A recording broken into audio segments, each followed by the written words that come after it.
Moïse Katumbi, déclinez vos origines, s'il vous plaît. Votre père est... Mais mon père a eu ce courage-là et il était en même temps juif.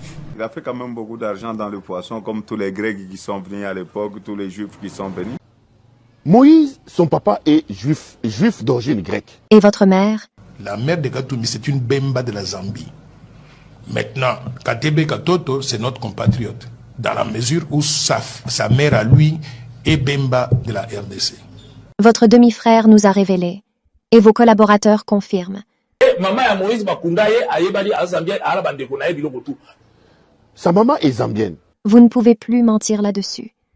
Et votre épouse alors? Et il va épouser une femme qui est tutsi rwandaise, burundaise. Lui-même, il a épousé une burundaise. Qui congolais en Moïse Katumbi. Que devons retenir? Il n'a pas de connexion, il n'a pas de sang congolais, il n'est pas éligible pour même prétendre être candidat à la présidence de la RDC. Quand moi je l'ai connu, on voyageait ensemble, puisqu'il avait la nationalité zambienne. Nous avons vu plusieurs passeports de M.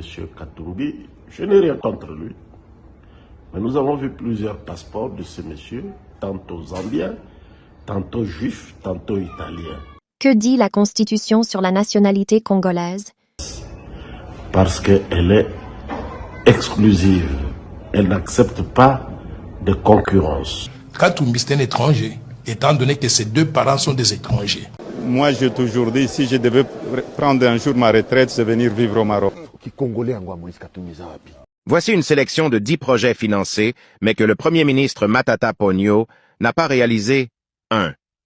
Le parc agro-industriel de Bukangalonzo, financé à hauteur de 285 millions de dollars américains. 2. Le projet de la construction de 1000 écoles dans tous les territoires de la RDC, financé à hauteur de 150 millions de dollars américains. 3. Le projet d'achat des locomotives, financé à hauteur de 545 millions de dollars américains. 4.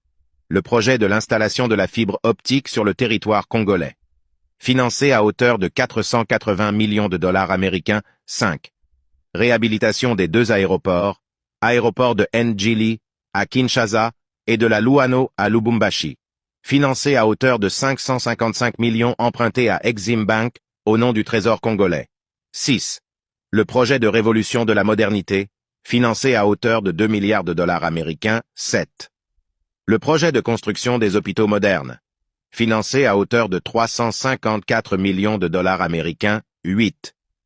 Le projet de construction des stades modernes dans tous les territoires du Congo, financé à hauteur de 280 millions de dollars américains. 9.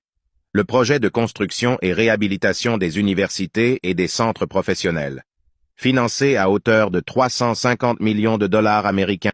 10. Le projet de construction du barrage Katende, du barrage Inga, 3 et d'autres barrages, financé à hauteur de 685 millions de dollars américains. Le coût global de ces 10 projets équivaut à 5 milliards 684 millions de dollars américains. En dépit de tout ça, ce prédateur économique prétend être le maître de la bonne gouvernance. Et quand on lui demande de répondre devant la justice, l'homme qui a semé du maïs à Bukangalonzo pour récolter une université à Kindu veut nous faire croire que c'est un acharnement. Non, monsieur Matata, les Congolais ne sont plus dupes.